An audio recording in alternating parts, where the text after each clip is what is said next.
Honorable Vice President,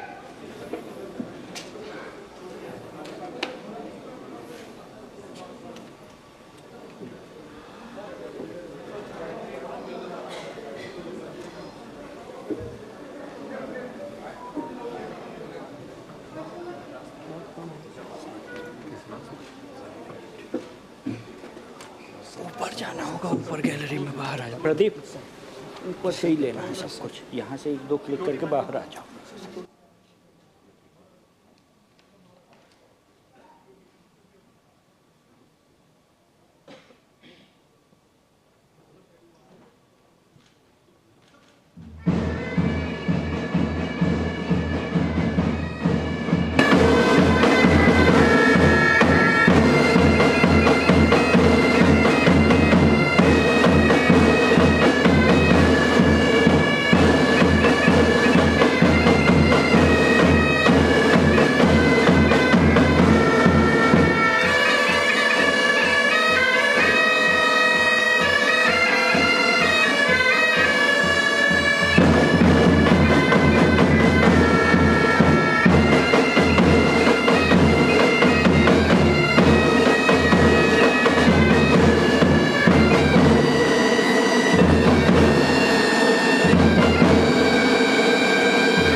It is indeed a great privilege and blessings for me to be able to host the Honorable Vice President of India and the Chairman of Rajya Sabha, Sri Jagdeep Dhankarji.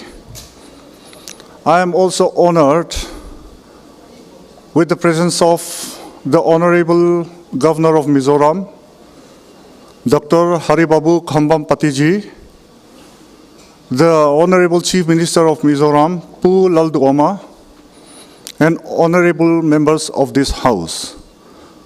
Sir, I, on behalf of this House, welcomes you wholeheartedly. Our Honorable Chief Guest, the Vice President of India, is a visionary leader who has rendered tireless contributions to the nation and made substantial contributions to the country in what it is today. We cherish this visit. It will go down in our memories as an auspicious moment in the times to come. May I now call upon the leader of the House, Pu Lalduoma, to deliver a speech.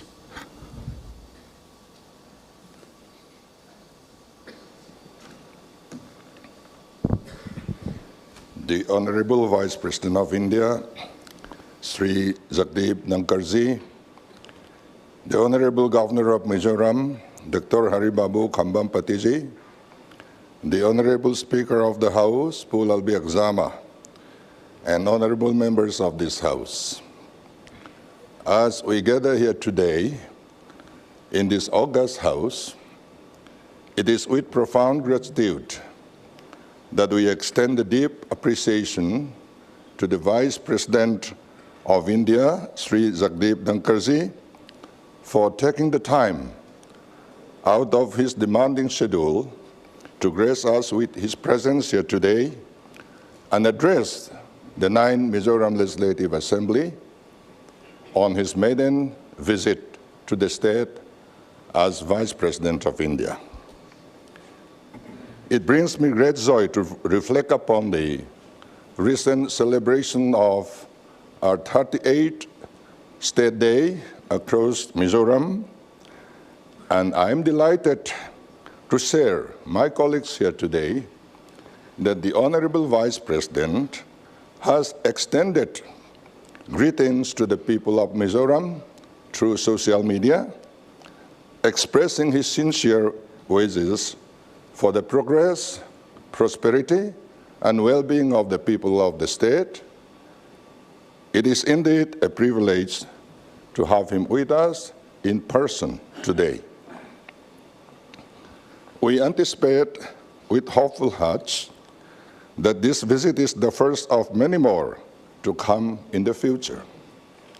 We only wish he would have stayed longer to release our captivating weather, breathtaking landscape, and the warmth of the people here. When Mizoram attained its status of Union Territory in 1972, India had already charged ahead with its fifth five-year plan, placing us 25 years behind in terms of development. Moreover, for 2 decades until 1986, our state experienced troubled times, slowing our progress a great deal. Despite facing numerous obstacles, we take immense pride in our efforts to catch up and align ourselves with the nation's trajectory and in the remarkable achievements that have come to characterize our state and its people.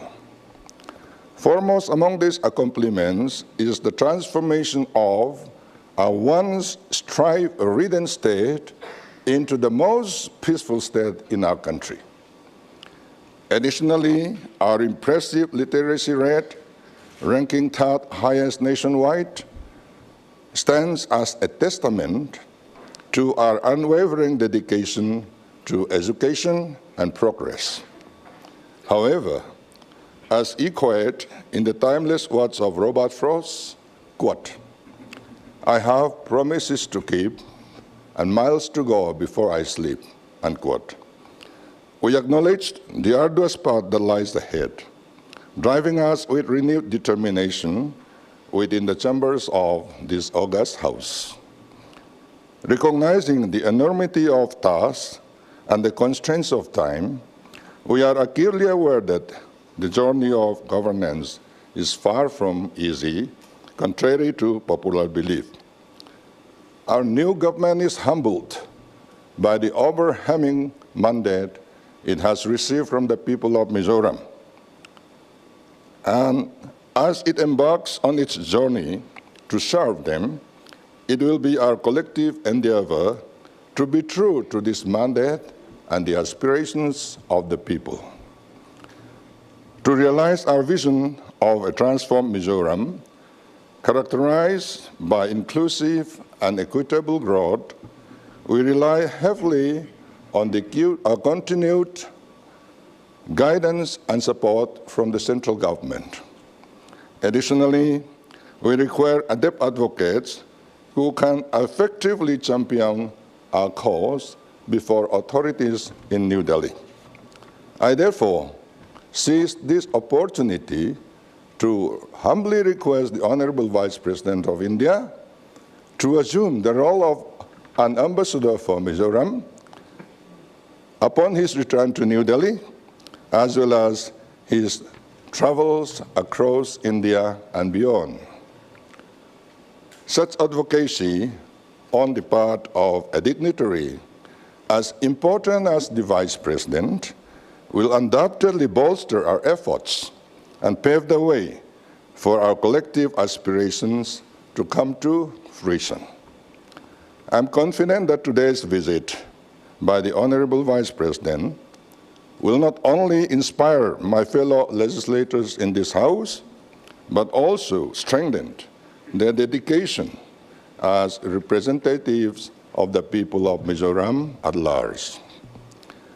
Reflecting on the trajectory of Sri Jagdeep Dhankarji's life journey, from his modest beginning as a young lawyer in Rajasthan, and then member of parliament, and then union minister, and governor of West Bengal, and now to his current esteemed position as Vice President of our nation, one realizes what a truly remarkable individual he is. We are blessed to have him in our presence, and I'm sure that I speak for everyone present here today in wishing him a very successful tenure as Vice President. In conclusion, I extend my sincere wishes for the Honorable Vice President's safe journey back to Delhi.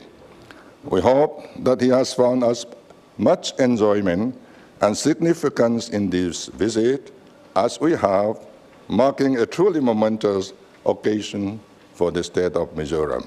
Jai Hind.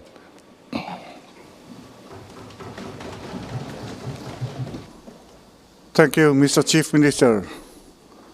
May I now invite the Honorable Vice President of India, Sri Jagdeep Ji, to address the House. Wait, sir. They are arranging, sir.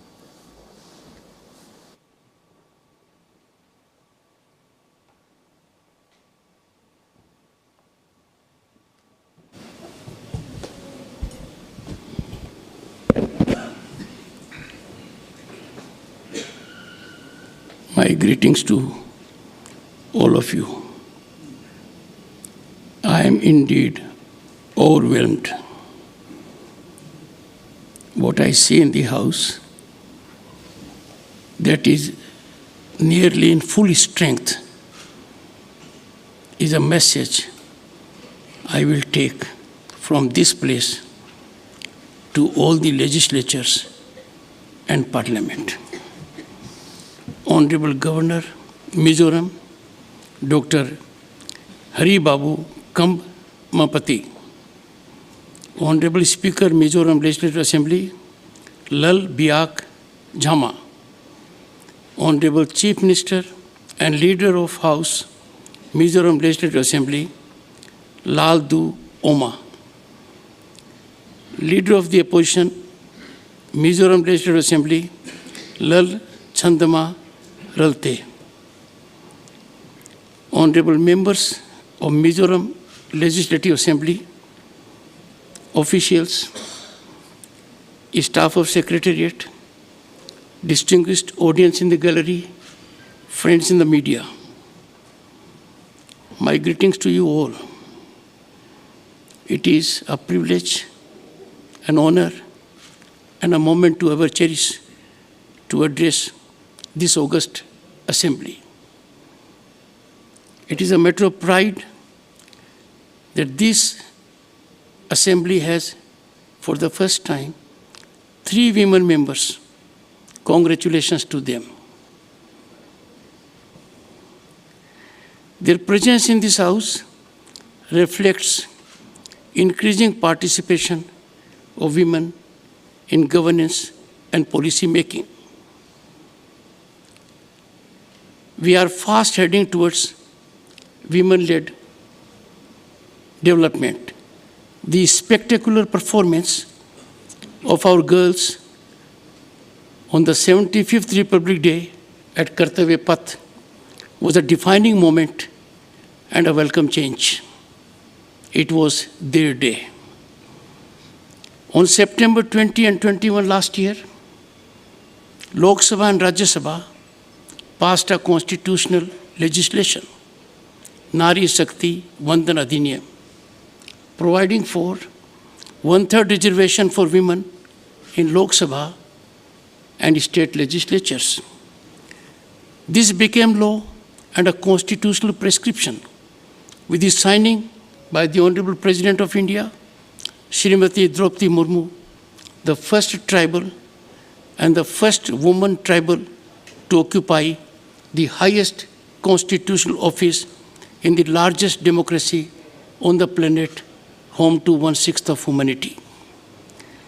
What a glorious moment, an epochal event, a tribal woman president, embedding this historic change, this game-changer provision in our constitution. This involvement of women in Lok Sabha and legislatures will be transformational in evolution of policies and governance. So, be prepared in the state assembly elections to come. Witness amazing soothing spectacle in this House of 40, where 13 or more members will be women participating in policy making and governance. It is a matter of joy for us all that our nation is on a path of unprecedented progress. Our economy a decade ago was at number 11 in the world. Now we are the 5th largest global economy, ahead of Canada, UK, and France. As a nation, we are already the 3rd largest in terms of purchasing power. In coming 2-3 years, by all indications, we will be the 3rd largest global economy, ahead of Japan and Germany. The country now has world-class infrastructure of roads and connectivity. In all this development, Northeast, including the state of Mizoram, has been a significant partner. The region has seen unprecedented exponential growth in the last decade. The government's policy of Look East, Act East has been a game changer. Last decade has been the golden era of the Northeast. The Northeast Council played a crucial role with achievements of over 12,000 kilometers of road, 700 megawatt power plants, and many national institutions coming up. Friends, the entire world applauded India's presidency of G20, giving us high global image and a cutting edge to our soft diplomatic power.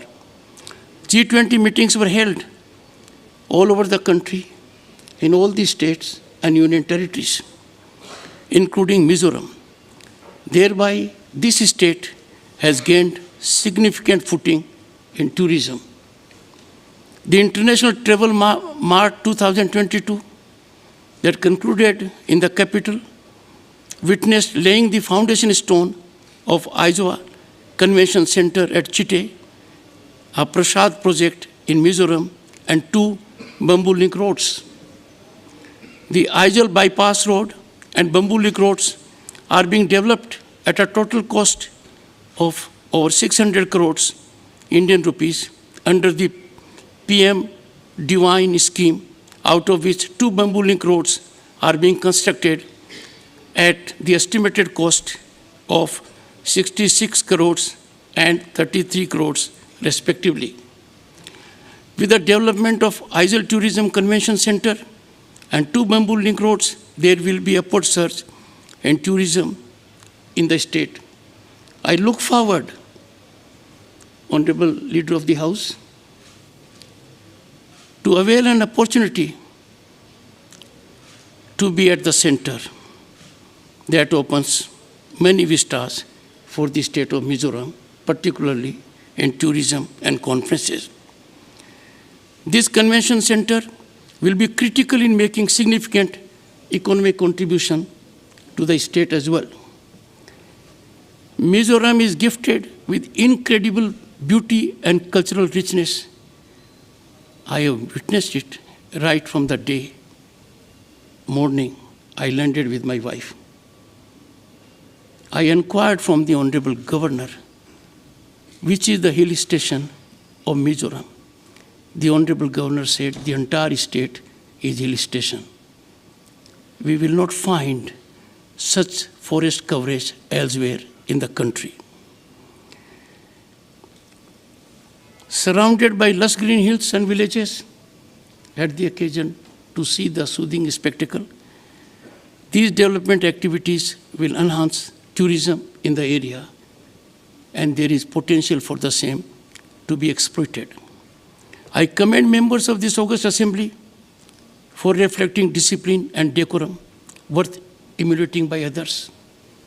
I look back at the Constituent Assembly debates. For about 3 years, the Constituent Assembly debated, discussed, deliberated. Constituent Assembly grappled with issues that were contentious, highly divisive, highly emotive. There never was an occasion for them either to engage in disturbance or disruption or come to the well. I find in this house what I've seen and heard about it quite close to the performance of the Constituent Assembly, members of which assembly gave us the great Constitution. I will take this message in all earnestness because I am motivated, inspired, that if such an ecosystem is there in temple of democracy, the nation benefits, the state benefits, and the people prosper. Friends, we all in nation are part of Marathon March for Viksit Bharat at 2047. This August Assembly needs to roll out a roadmap of growth and development that is futuristic and contributes to the success of this glorious marathon for Viksit Bharat at 2047, when we'll have the occasion to celebrate centenary of our independence. Friends, your enormous potential in tourism, horticulture, local art, and products need to be fully exploited. It makes available to young minds great opportunities.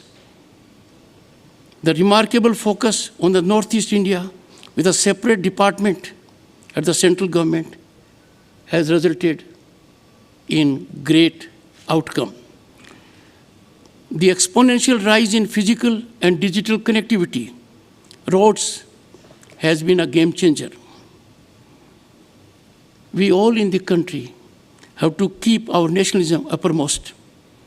We have to take pride in being citizens of this great nation. We have to be proud of our exponential, phenomenal rise in all sectors that is being applauded by global institutions. It is time for us to be guided by what Dr. Ambedkar has reflected. I quote, "You should be Indian first, Indian last, and nothing else but Indian," unquote. Honorable members, I take the opportunity to invite all the honorable members to be my guest and visit new building of Parliament, Bharat Mandapam, where we had the great occasion to have G20 final meeting. Yashobhumi, the venue of P20, as my guests. It will be an honor to me and to members in the Parliament that they will be able to interact and give a different kind of thought process, how a house can be handled so decorously and in a dignified manner, giving highest productivity. Honorable members, we have to look at the contemporaneous scenario. Contemporaneous scenario for India at the moment is upbeat in every walk of life. If we talk in terms of economic development, the world is taking us to be hotspot of opportunity and investment. We are being ranked very high by global institutions like International Monetary Fund and the World Bank. When we think in terms of infrastructure, what was not obtaining earlier, something which was beyond dream and contemplation, is a ground reality. I had the occasion to be member of Lok Sabha in 1989, and the leader of the House had the occasion to be there in 1984. We know the situation then, and most of you gather about it. We were in a very difficult situation, economically and otherwise. Imagine the plight of the nation that once was known as a golden bird, Sone ki chidiya. The gold had to be airlifted, placed to 2 banks in Switzerland to sustain our fiscal credibility. And now that is something which we can't recollect. We are marching ahead of other nations, developed nations. Those who sought to give advice to us are seeking our advice. They are coming to this country with hope and optimism to make opportunities available to them. In this kind of upbeat scenario, it lies in the domain of legislature to play the decisive role of enlightening the executive and ensuring that we are on a passage that is fastest so that we become a global power.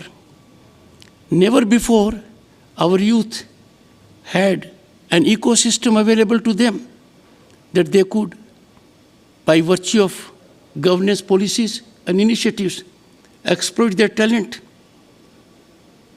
realize their ambitions and dreams. This state is full of hope and possibility. This state has to work through the wisdom of legislature to unleash the opportunities, be it in hydropower, be it in tourism, be it in startups. These are the times where a constant of place is no longer a constraint. With digital penetration taking place in a country that has stunned world institutions, our digital penetration was remarked by the World Bank that India achieved in 6 years, which could not be achieved by others in 4 decades and more. If we take it, our transactions in this forum, in 2022, they were 4 times the transactions of USA, UK, France and Germany taken together. Look at the genius of our people, their adaptability to technology, that per capita internet usage in our country is more than that of China and USA taken together. The entire country could weather the storm of pandemic COVID because we had a mechanism of having inclusive growth. It is difficult for the world to recognize, and they admitted only after results, that in this country there could be 500 million bank accounts that reflects adequately of banking inclusion of the ordinary person, the person in the last row, to take benefit of governance. The nation stands for all. The kind of development, I can assure you, friends, is taking place not in a periodical manner. Everyone is benefiting thereby. And this part of the country in particular is gifted by nature with beauty, elegance, forests, ecology. There can hardly be a rival place where there are opportunities for tourism. I call upon members of the Assembly, in tandem and togetherness, evolve a mechanism so that youth of your state are able to take full advantage of the opportunities that lie ahead of them, including in areas of which you all are aware, disruptive technologies.